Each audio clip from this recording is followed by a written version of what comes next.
Bismillahirrahmanirrahim. Assalamualaikum warahmatullahi wabarakatuh. Alhamdulillahirrabbilalamin. Wassalatu wassalamu ala asrafil anbiya wal mursalin wa ala alihi wa ashabihi ajmain. Kembali lagi dengan Bapak Muhammad Ilham. Kita hari ini akan belajar akidah akhlak. Jadi sebelumnya kita kemarin ada belajar sejarah kebudayaan Islam, kemudian belajar bahasa Arab, ada juga belajar fikih, ada belajar Quran hadis. Nah, ini pelajaran akidah akhlak, bagian dari pelajaran agama Islam.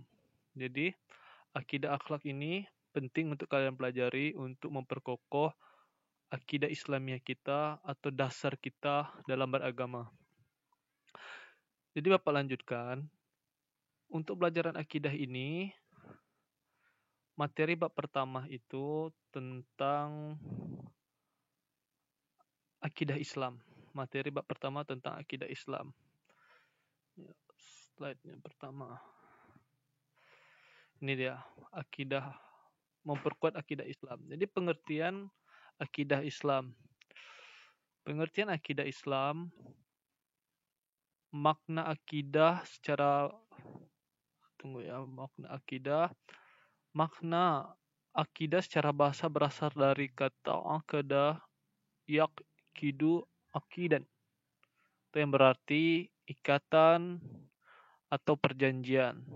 Apa yang dijanji? Jadi kita dulu sebelum lahir di muka bumi ini ada perjanjian dengan Allah.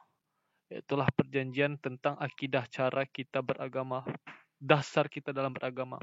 Kemudian ada pun yang dimaksud akidah secara bahasa adalah janji atau keyakinan kepada Allah.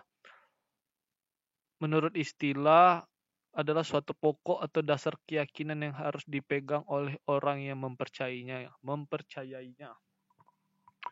Secara umum akidah dapat digunakan oleh ajaran Islam ataupun akidah di luar Islam.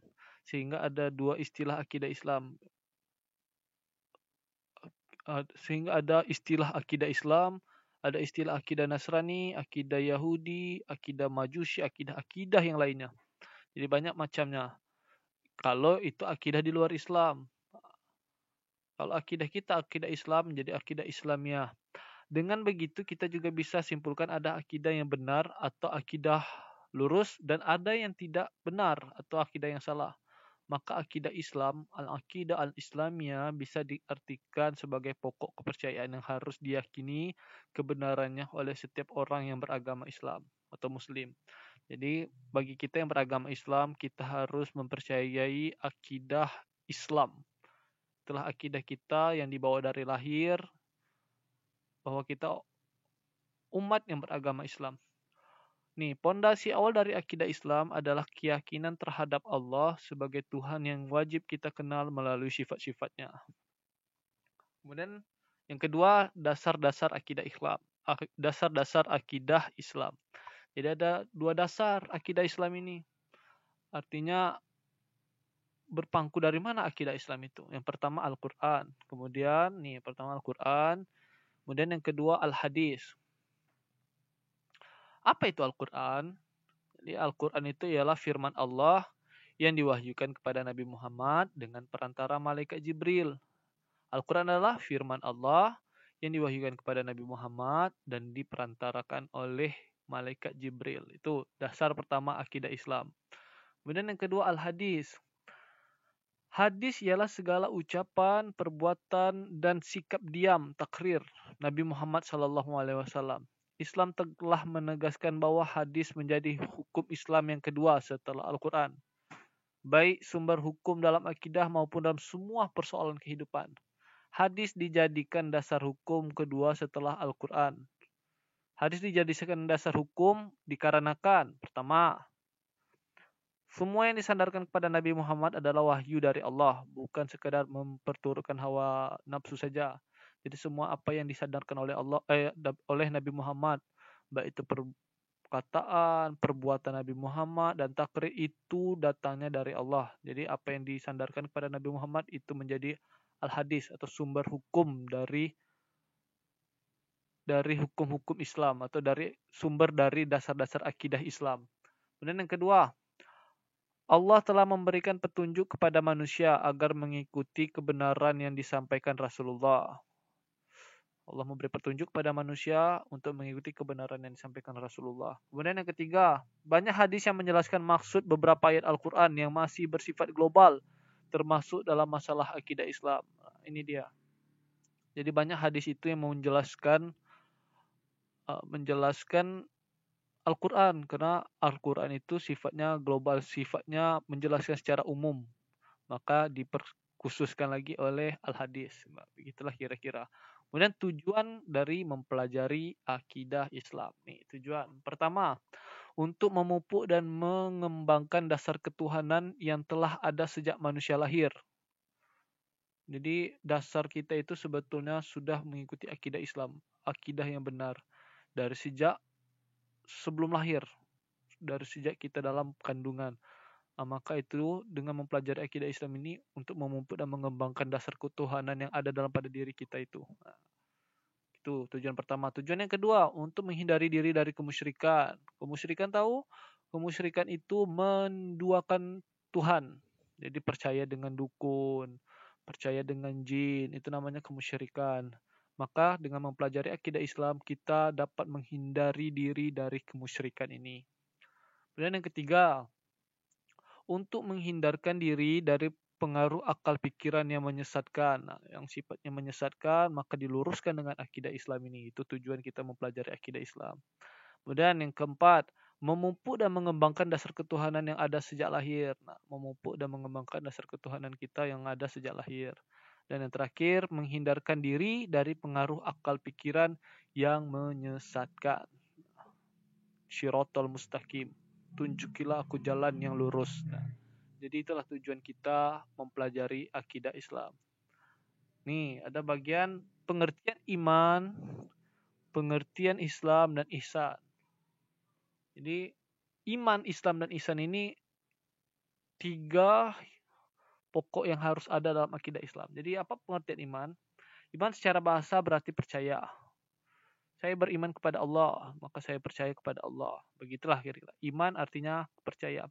Sedangkan menurut istilah, iman itu adalah membenarkan dengan hati, mengucapkan dengan lisan, dan dilaksanakan dengan anggota badan.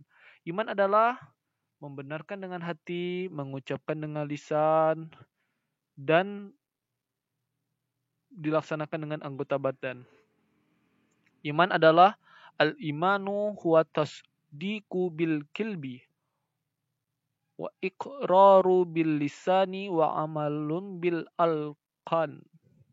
Jadi iman itu membenarkan dengan hati, mengucapkan dengan lisan, dan dilaksanakan dengan anggota badan. Kemudian Islam, pengertian Islam. Islam secara bahasa adalah tunduk, patuh, menyerah, dan selamat. Nah, jadi Islam ini asal katanya selamat. Jadi orang yang beragama Islam, maka orang yang selamat. Orang yang beragama Islam adalah orang yang selamat. Sedangkan menurut istilah, Islam ialah agama yang mengajarkan agar manusia tunduk, patuh, dan berserah diri sepenuhnya kepada Allah. Islam adalah agama yang mengajarkan manusia agar tunduk, patuh, dan berserah diri sepenuhnya kepada Allah Subhanahu Ta'ala. Jadi Islam itu agama yang benar. Beruntunglah kita yang sejak lahir sudah dibekali dengan agama Islam. Agama yang selamat. Inna dina indallahil Islam. Sesungguhnya agama yang benar di sisi Allah adalah agama Islam.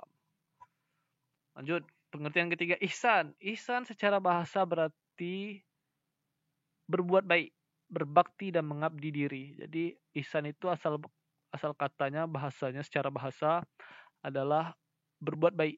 Baik ihsan. Orang yang berbuat baik dikatakan muhsin. Jadi ihsan adalah berbuat baik. Sedangkan menurut istilah, berbakti dan mengabdi diri kepada Allah dengan dilandasi kesadaran dan keikhlasan. Berbakti kepada Allah yakni berbuat sesuatu yang bermanfaat bagi dirinya sendiri. Nih, hubungan iman, Islam, dan ihsan. Apa sih hubungannya itu? Sangat erat. Hubungan iman, Islam, dan ihsan itu sangat erat sekali. Tidak dapat dipisahkan satu dengan yang lainnya. Artinya jika seseorang mengaku berakidah Islam, atau sebagai muslim, maka harus ada 3 unsur pokok ini di dalam dirinya, yaitu iman, Islam, dan ihsan. Ketiganya mempunyai hubungan yang sangat erat. Pertama, iman. Iman itu menekankan pada akidah. Tadi iman tadi apa? Percaya. Iman menekankan kepada akidah dan keyakinan. Percaya kita tadi.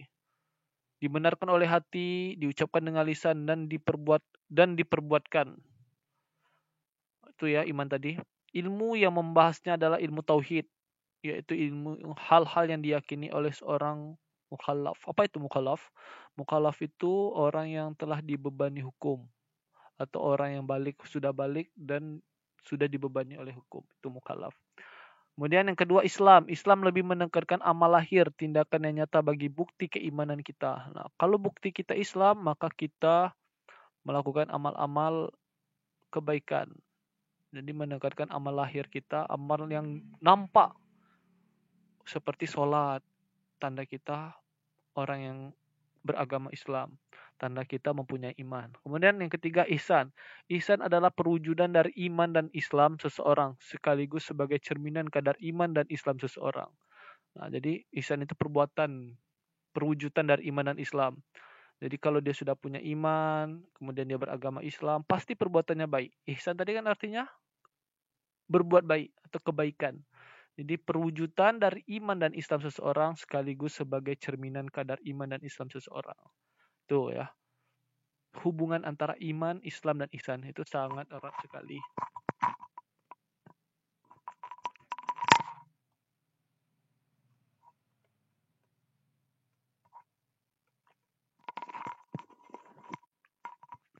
Nah, jadi itu penjelasan singkat mengenai bab pertama dari mata pelajaran akidah akhlak kelas 7. Nih, ada lagi. Ini contoh bukunya. Tunggu ya. Nih, contoh buku akidah akhlak. Contoh buku akidah akhlak ini, baiknya kalian memiliki buku ini. Pertama, lebih memudahkan kalian untuk belajar, dan kemudian tidak susah-susah lagi untuk mencatat. Jadi cukup di stabilo saja. Nih, buku siswa akidah akhlak. Kita tadi bahas masalah apa? Akidah Islam tadi ya. Akidah Islam di bab pertama. Kita lihat nih, akidah Islam, pengertian akidah Islam, dasar-dasar akidah Islam, tujuan mempelajari akidah Islam, kemudian pengertian iman, Islam dan ihsan, dan terakhir hubungan iman, Islam dan ihsan. Nah, ada kesimpulan, nanti ada juga ujian kompetensinya, jadi ada latihan-latihan. Jadi semester 1 ini kalian belajar akidah akhlak bab akidah Islam, kemudian sifat-sifat Allah, kemudian tobat, taat, istiqomah, dan ikhlas. Kemudian adab sholat dan berzikir. Kemudian bab kelima, keteladanan Nabi Sulaiman alaihissalam. Jadi semester 1 ini belajar akidah akhlaknya ada 5 bab. Kemudian semester 2 masuk Asmaul Husna, iman kepada malaikat-malaikat Allah dan makhluk gaib selain malaikat, akhlak tercela kepada Allah, riya dan nifak. Nah, kemudian adab membaca Al-Quran dan berdoa, kisah keteladanan Nabi Ibrahim alaihissalam. Nah, ini ada 10 bab. Jadi di semester 1 ada 5 bab, di semester 2 ada 5 bab. Jadi seluruhnya 10 bab. Ini baiknya kalian fotokopi, tapi kalau berat rasanya, maka cukup difotokopi per babnya saja. Jadi sekarang kita lagi belajar akidah Islam nih. Jadi kalian fotokopi aja dari halaman 7 sampai halaman berapa ini? Halaman 14. Enggak, sampai halaman berapa tadi ya? Sampai halaman 27. Ini bab 2-nya di 27. Berarti 7 sampai 27, hanya 20 lembar. Nanti pertemuan berikutnya fotokopi lagi di bab kedua, sifat-sifat Allah, dari halaman 27 sampai halaman 39. Jadi itu lebih meringankan jika fotokopi buku ini terlalu berat. Atau boleh juga minjam buku ini kepada kakak tingkat kalian. Ini kakak tingkat kalian pasti memiliki buku ini nih ya. Buku siswa akidah akhlak kelas 7 Madrasah Sanawiyah. Itu gambaran tentang buku akidah akhlak tadi ya. Hendaknya buku itu kalian miliki agar memudahkan kalian dalam belajar nanti. Jadi cukup itu pertemuan kita hari ini. Tadi sudah Bapak jelaskan mengenai akidah Islam. Di PowerPoint ada beberapa slide. Nah, bagi yang kurang paham, bisa langsung japri ke WA Bapak. Bertanya melalui WA Bapak bagaimana, apa pertanyaannya, insya Allah langsung Bapak jawab nanti. Terima kasih telah memperhatikan. Semoga bermanfaat. Bapak akhiri, wallahu muwaffiq ila aqwamit thoriq. Wassalamualaikum warahmatullahi wabarakatuh.